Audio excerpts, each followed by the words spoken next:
You know, Shaitaan wants that you worry about the future. That you just keep worrying. What's my son gonna do? Is he gonna rebel? What's my daughter gonna do? What's my husband gonna do? What's my wife gonna do? And you keep worrying about other people and what they're gonna do and how they're gonna feel. Like you're in charge of them or you're in control of them. We're barely in control of ourselves. But we think we can control what everybody else around us is gonna do and what their future is gonna be, and we wanna control their future. You'll have a mother dying every day. Why isn't my daughter who's married, why isn't she having a baby? When is she going to have a baby? When is she going to have a baby? And she's calling her and saying, you know, Allah wants you to have a baby. Allah doesn't want her to have a baby. You want her to have a baby. I don't know what email you got from Allah that you told her. But this, in your mind, you just want these anxieties, worldly things that you want is all you think about for the future. I don't have it, I just worry about it. I don't know why I don't have it. And you're just consumed by that, completely consumed by that. It could be the most innocent of things, but Shaitaan wants you to be that way, because when you do that, you're not happy with what Allah has given you, number one. And you easily forget that the one in charge is Allah. And the one in control over everyone is Allah.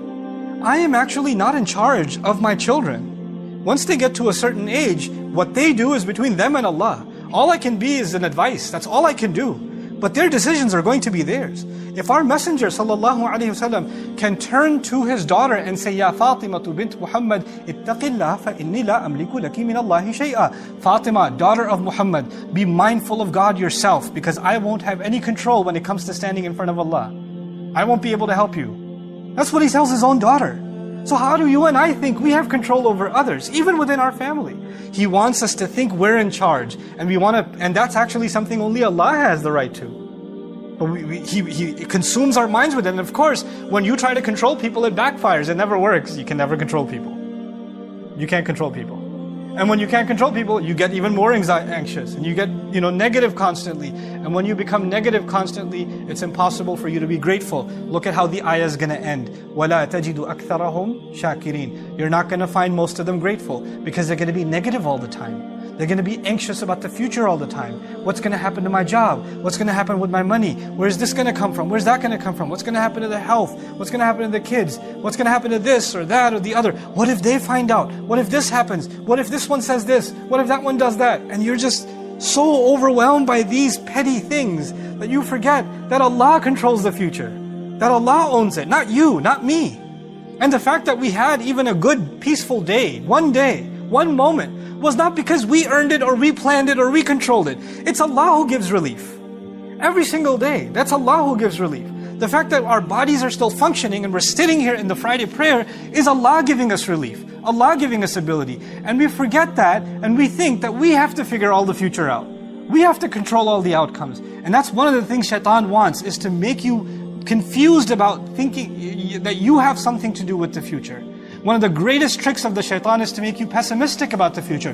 Nothing's going to work out, it's all going to be bad, nothing ever worked anyway, it's always going to fail. You become so negative that not only are you negative about your own self, your negativity becomes infectious. Even people around you. Somebody's happy about something, somebody graduated, you're like, yeah, but you're not really going to get a job. You just have to throw in some kind of negative, because, just our luck. Runs in the family, don't worry about it. And this is the pessimism of the devil. He wants that from you, because if a person is pessimistic, then how can they have pessimism and hope in Allah? How can they have pessimism and reliance in Allah? Then with what heart are they making dua to Allah? If they've already accepted defeat inside, then nothing's going to work out. Then they have no expectation from Allah. Then they're the most essential relationship we have with Allah, which is that of asking Him, having hope in Him.